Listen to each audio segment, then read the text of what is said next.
Welcome to Dialogue.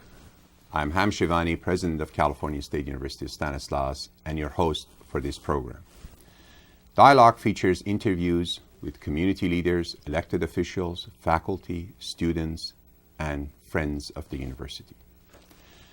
Today, I'm pleased to be joined by State Assemblyman Bill Berryhill, a Republican from the 26th Assembly District, representing the cities of Stockton, Turlock, Manteca, Ceres, Modesto, Patterson, Ripon, and Escalon.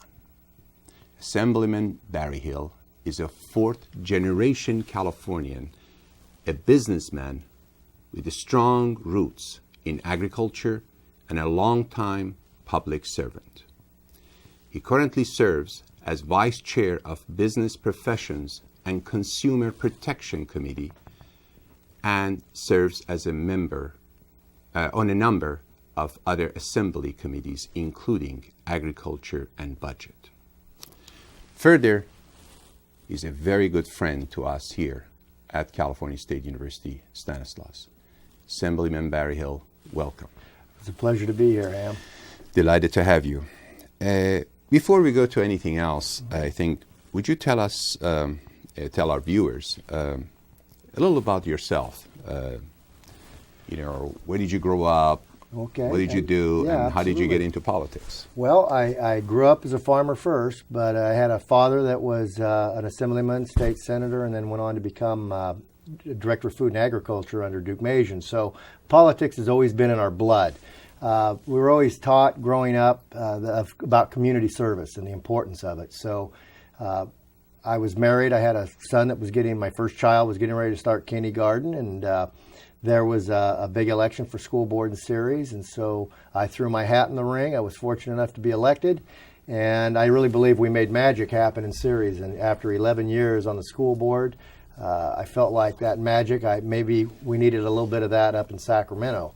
And so threw my hat in the ring for the assembly seat, and on my second term now, and still looking for that magic, but it's there somewhere. But yeah, I have three wonderful kids. I've been married for 20 years to my wife, Triana, and farm about 700 acres of wine grapes and a few walnuts, both in Stanislaus and San Joaquin County. Grew up here, just down the road, not too far from here. So Stanislaus State has been a very good neighbor to us for a long time. Wonderful. We're delighted to have you. Given your background in agriculture, your family background, and I know how involved you are with agriculture, as an assemblyman from the Valley and a farmer yourself, I'm sure you treasure water. Absolutely. Is the main kind of element of survival. Without it, we don't do much. Absolutely. So I know how critical water is for you. But could you tell us about this water bond that the legislature approved in 2009, apparently, but is still waiting to go before the voters? Yeah, it's been one of those issues that it's nonpartisan. Democrats and Republicans are split on it. It's probably a little more of a regional issue. I opposed the water bond. I felt that fiscally California is so upside down, and that the language in the bond, the way it was written, we would never get the dam and the water storage that we were looking for. And so I opposed it. It passed, barely, at about 5 in the morning, and they got it through, but then they pulled it off the 2000, it was supposed to be on the last ballot. It was then supposed to go to 2012. My guess is they will pull it off again, because the atmosphere out there with the economy is not going to be supportive of basically a $22 billion bond for California. So what I'm hoping, Ham, is that, I've grown up around the Delta. I understand how water flows. Not many people in Sacramento, quite frankly, understand it. And we've developed a plan to do through Delta conveyance that we could build in probably 2 years for a couple $2 billion versus the kind of money they're talking for a peripheral canal and water storage up north. We actually are still continuing to work on our through Delta conveyance, where we think we can get by flooding Sherman Island in the which is on the west side of the delta near Antioch, we could pick up 1 million acre feet. So I think this whole process is still fluid, but the water bond itself I thought was a kind of a last ditch effort by Governor Schwarzenegger to put some kind of a piece of legacy together. And unfortunately, nothing happens very good in the Capitol after the sun goes down. And there was a lot of deals being made, and it went from about $7 billion to $11 billion straight up, which when you talk about the payout, it comes out to about $22 billion. And so we're anxious to get back into the trenches with the governor's office and start talking about our plan and the benefits of it, and get water flowing again for our friends down south. This is really puzzling to me because I mean, there isn't much of industry left in California, right. And food industry, agriculture, is main industry. Yes, and it is the one shining industry. We have agriculture is doing quite well right now. With the value of the dollar, our exports are way up, and but yet they continue to come and pound on us with regulations.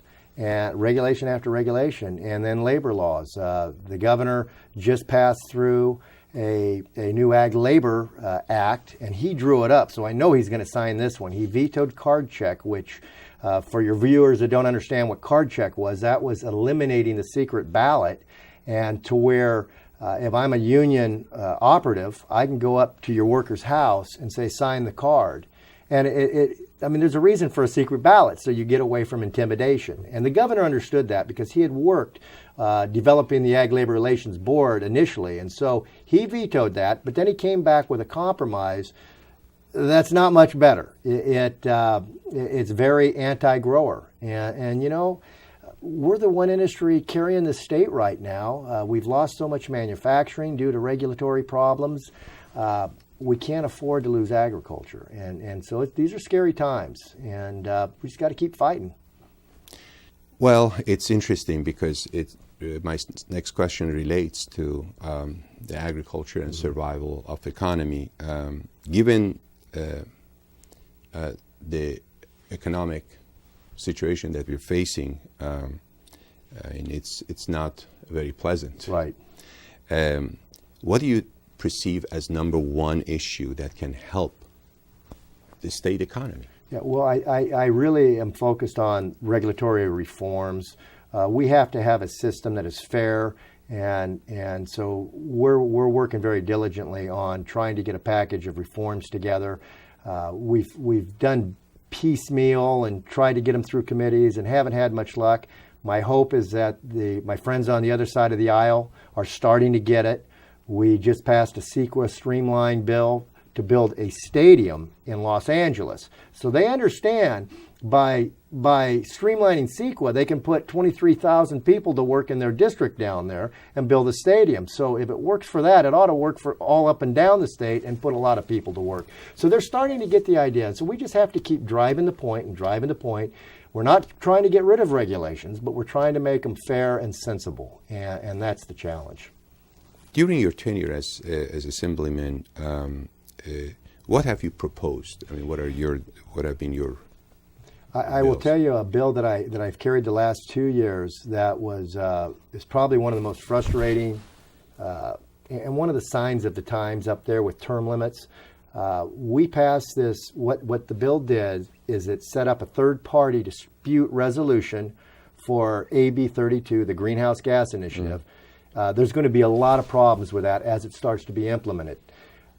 If I have a problem with how they're implementing or how they're interpreting that bill, I can't bring my dispute to the very people that design the regulation.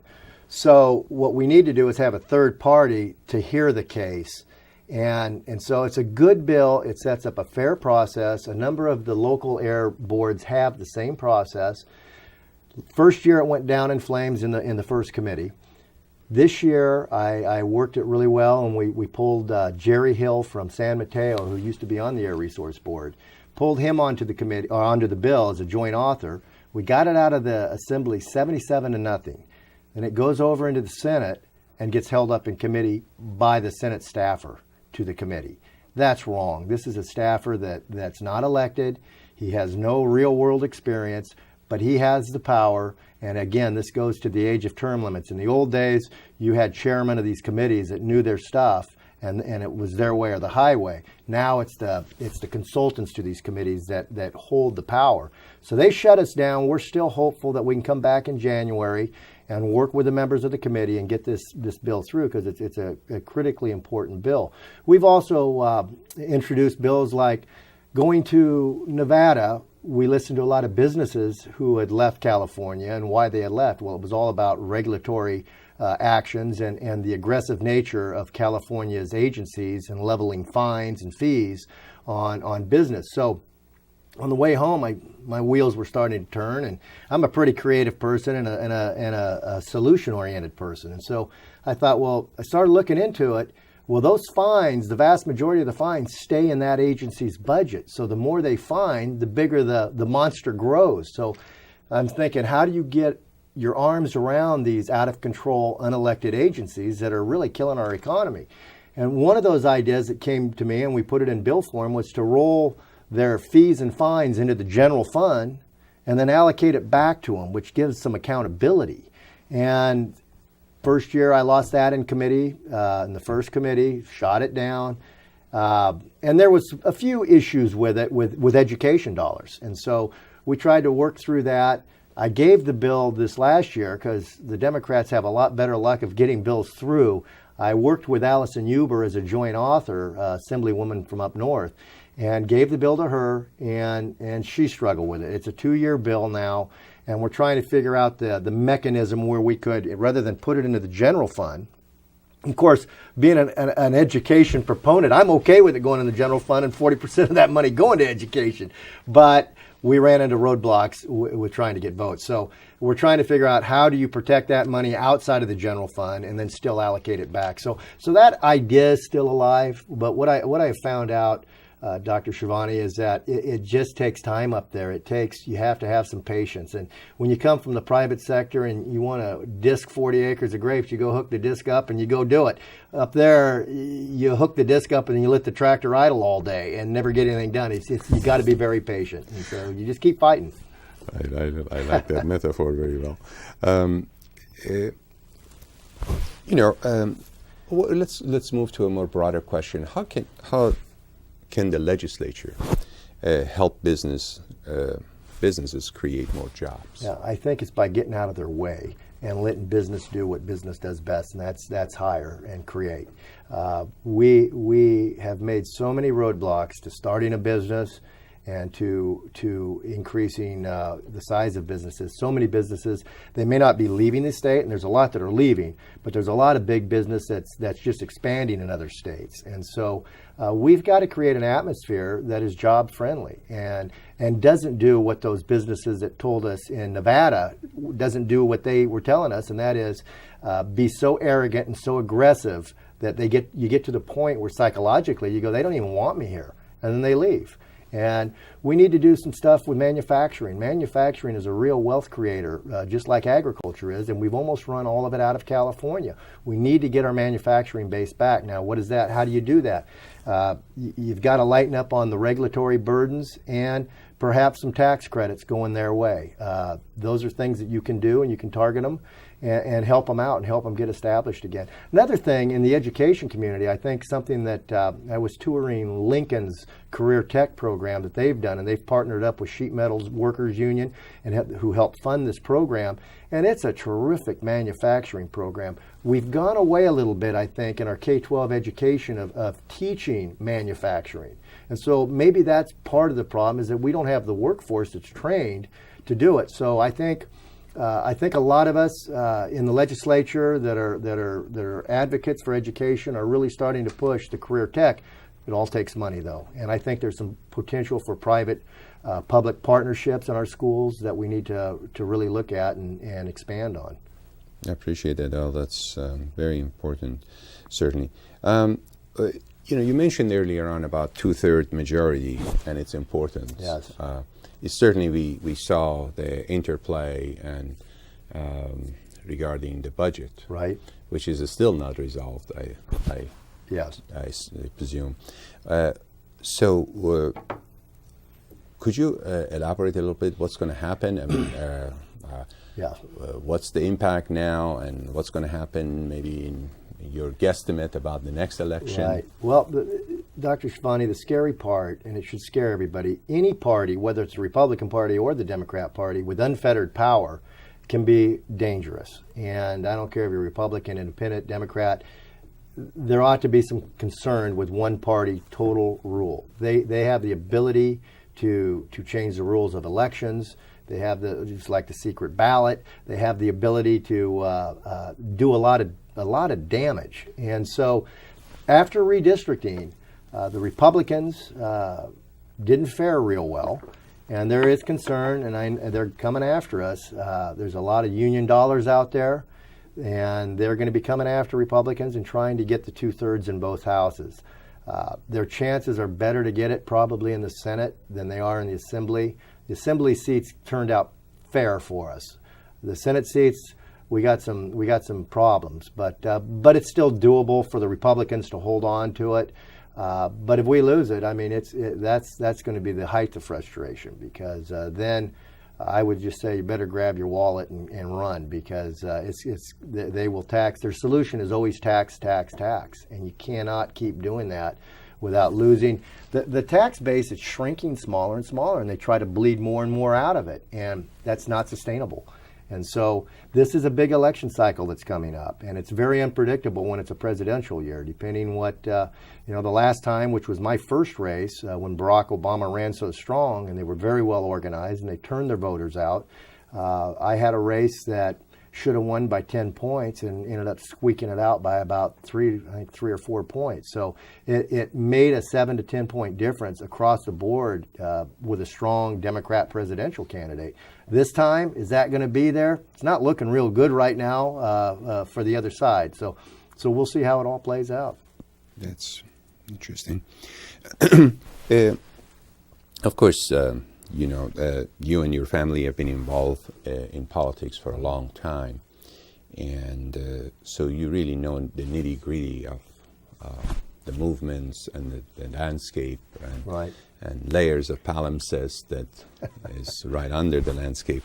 So how would you define the current political environment? Pretty messed up, pretty dysfunctional, and pretty messed up. And I really do believe, and I supported term limits when they came through.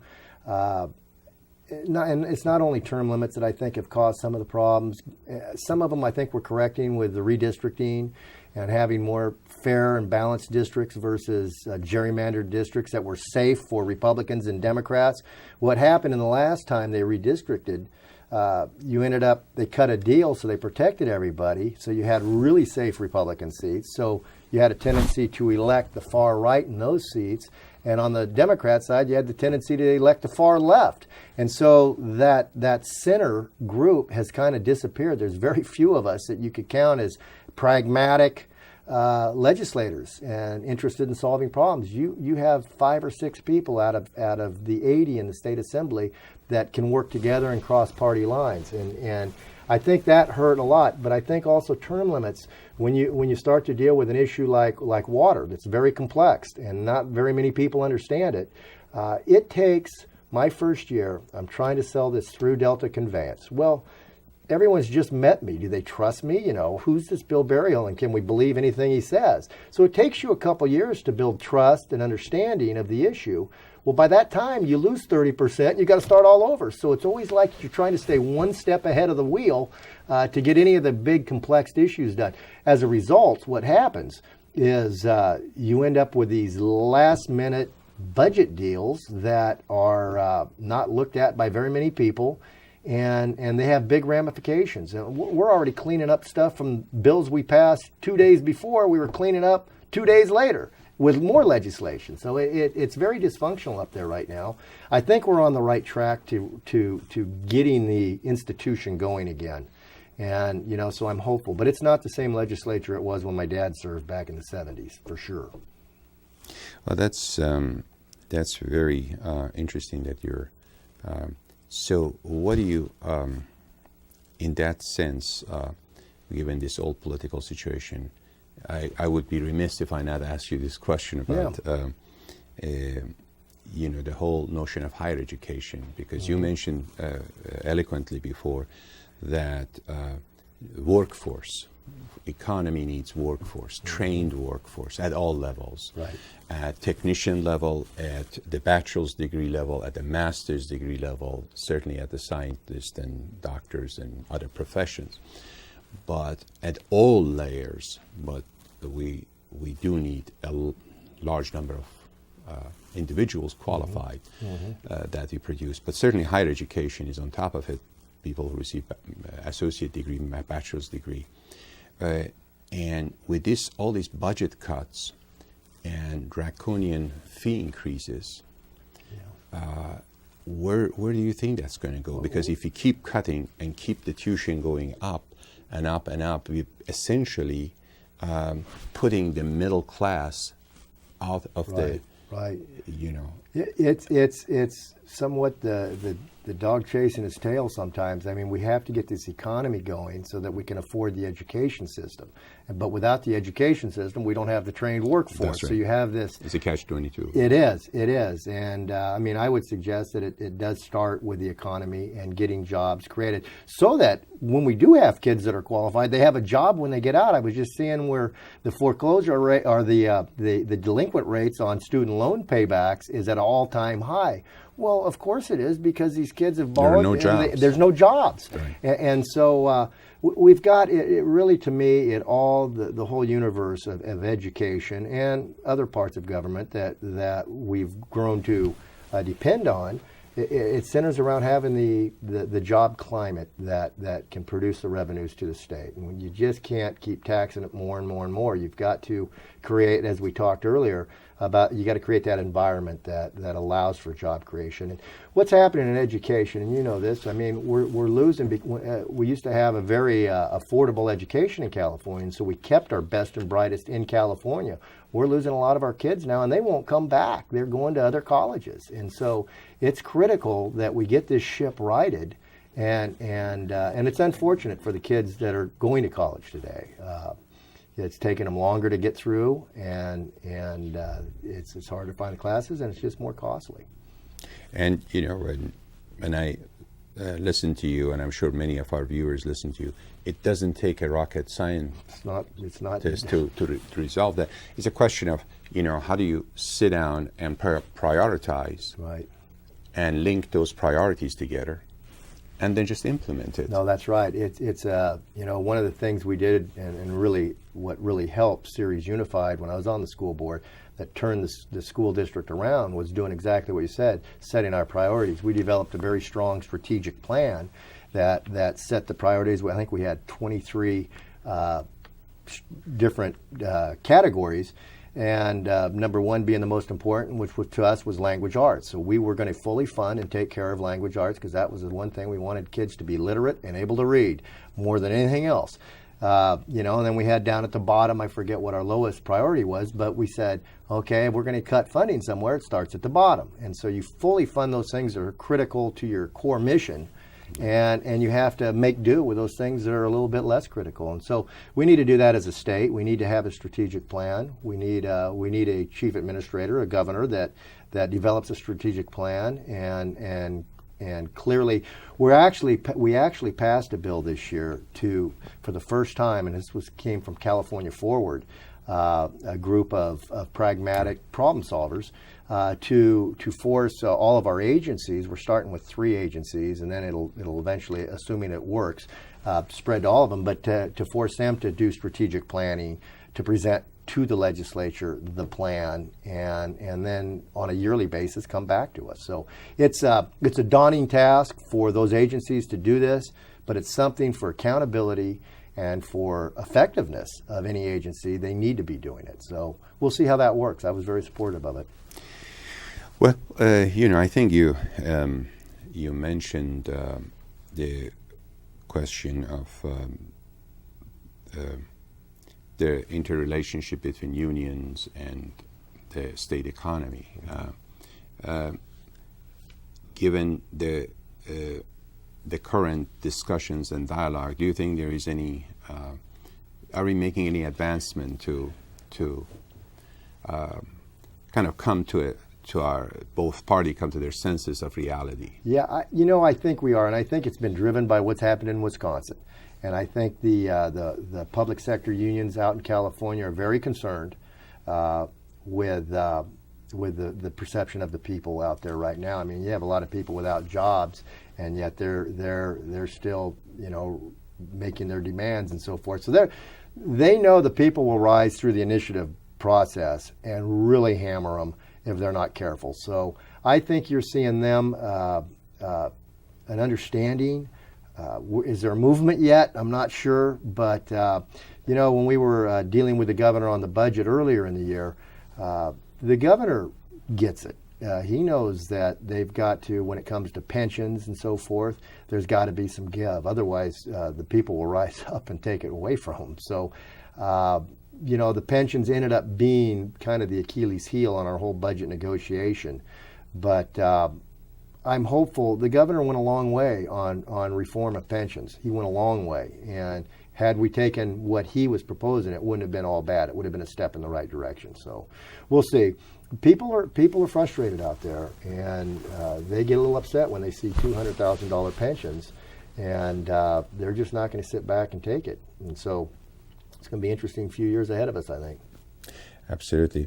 We're kind of running out of time, but I wanted to ask you these final questions. That what are the most important issues that we should watch for next year? Well, I would say hold the legislature's feet to the fire on regulatory reform and those kinds of policies that help with job creation versus those policies that help with job deterioration. And we've got to get jobs going in California. It's the number one issue. It's where we need to focus.